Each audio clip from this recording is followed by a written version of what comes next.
क्या आपने कभी महसूस किया है कि जंगल में आप अकेले नहीं हैं? सोचिए, आप एक सुनसान सड़क पर हैं, चारों तरफ घना अंधेरा, और अचानक आपको अपने ही दोस्त की आवाज़ सुनाई दे जो आपको मदद के लिए पुकार रहा है। लेकिन आपका दोस्त तो आपके बगल में बैठा है। आज की कहानी भारत के एक ऐसे श्रापित जंगल की है जहां चलावा रहता है, एक ऐसी शक्ति जो आपका शिकार आपके ही अपनों की आवाज में करती है। इस कहानी को सुनने के बाद शायद अगली बार आप किसी की पुकार का जवाब देने से पहले 100 बार सोचेंगे। हेडफोन लगा लीजिए, क्योंकि ये डर असली है। ये घटना पिछले साल की है। 2 दोस्त रोहन और समीर मध्य प्रदेश के घने जंगलों से गुजर रहे थे। दोनों वाइल्ड लाइफ फोटोग्राफी के शौकीन थे, इसलिए उन्होंने हाईवे छोड़कर एक पुराना कच्चा रास्ता चुना। गांव वालों ने इन्हें चेतावनी दी थी कि सूरज ढलने के बाद काली घाटी के जंगल में गाड़ी मत रोकना। कहा जाता था कि वहां एक पुरानी चुड़ैल या पिशाचनी का साया है, जिसे लोग नकलची कहते थे। लेकिन शहर के लोग कहां इन पुरानी बातों पर विश्वास करते हैं। रात के 11 बज रहे थे।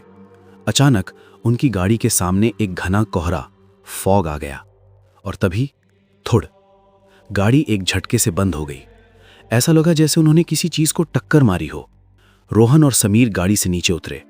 सन्नाटा इतना गहरा था कि उन्हें अपनी धड़कन सुनाई दे रही थी।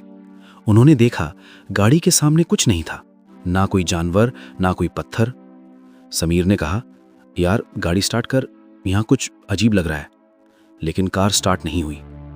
तभी जंगल के अंदर से एक आवाज आई। रोहन ने टॉर्च उस दिशा में घुमाई। आवाज किसी लड़की की थी जो दर्द में लग रही थी। रोहन एक नेक दिल इंसान था, उसने सोचा कोई मुसीबत में है। समीर ने उसे रोका। समीर ने धीमी आवाज में कहा, रोहन, याद है गांव वालों ने क्या कहा था? ये जंगल धोखा देता है, मत जा। पर रोहन नहीं माना। वो टॉर्च लेकर जंगल की झाड़ियों की तरफ बढ़ा। समीर कार के पास ही खड़ा रहा, डर से कांप रहा था। रोहन थोड़ा आगे गया। अब वो रोने की आवाज बंद हो गई थी। अचानक रोहन को पीछे से समीर की आवाज आई, रोहन वापस आ जा, जल्दी आ, कार स्टार्ट हो गई है। रोहन ने राहत की सांस ली। वो वापस मुड़ा और कार की तरफ भागा। उसको कार की हेडलाइट्स दिख रही थी। जब रोहन कार के पास पहुंचा तो उसके पैरों तले जमीन खिसक गई। कार खाली थी, समीर वहां नहीं था। और तभी रोहन के कानों में फिर से समीर की ही आवाज आई, लेकिन इस बार आवाज कार के अंदर से नहीं, जंगल के उसी गहरे हिस्से से आ रही थी जहां रोहन अभी गया था। आवाज थी, रोहन मुझे बचा ले। रोहन कंफ्यूजन में था। अगर समीर जंगल में है तो कार के पास खड़े होकर मुझे किसने बुलाया था? और अगर वो आवाज समीर की नहीं थी तो वो चीज क्या थी जो समीर की आवाज में बात कर रही थी? रोहन चिल्लाया, समीर! जवाब में उसके ठीक कान के पीछे से एक आवाज आई, एक ठंडी मौत जैसी आवाज। लेकिन ये आवाज समीर की नहीं थी, ये रोहन की खुद की आवाज थी। उसके कान में किसी ने कहा, तू अब कभी वापस नहीं जाएगा रोहन। रोहन ने झटके से पीछे मुड़कर टॉर्च जलाई। वहां पेड़ के ऊपर उल्टी लटकी हुई एक परछाई थी। बाल जमीन तक आ रहे थे, चेहरा नहीं दिख रहा था, लेकिन उसके हाथ इंसानों से कई गुना लंबे थे। वो चीज रोहन की ही आवाज में हंस रही थी। रोहन अपनी जान बचाकर कार में घुसा। किस्मत से कार स्टार्ट हो गई। उसने एक्सेलरेटर दबाया और पीछे मुड़कर नहीं देखा। कुछ दूर आगे जाकर उसने देखा समीर सड़क पर बेहोश पड़ा था।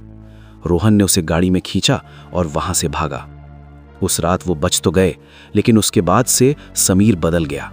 वो अक्सर रात को नींद में बड़बड़ाता है, लेकिन अपनी आवाज में नहीं, बल्कि रोहन की आवाज में। गांव के बुजुर्ग कहते हैं कि उस रात चलावा ने शिकार तो नहीं किया, लेकिन उसने उनकी पहचान, उनकी आवाज चुरा ली। तो दोस्तों, अगली बार अगर रात को कोई आपका नाम पुकारे और वो आवाज आपके किसी अपने की लगे, तो जवाब देने से पहले देख लेना, क्योंकि हो सकता है वो इंसान आपके बगल में ही सो रहा हो।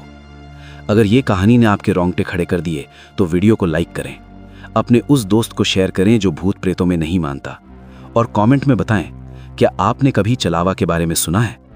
मिलते हैं अगले वीडियो में एक नई खौफनाक सच्चाई के साथ।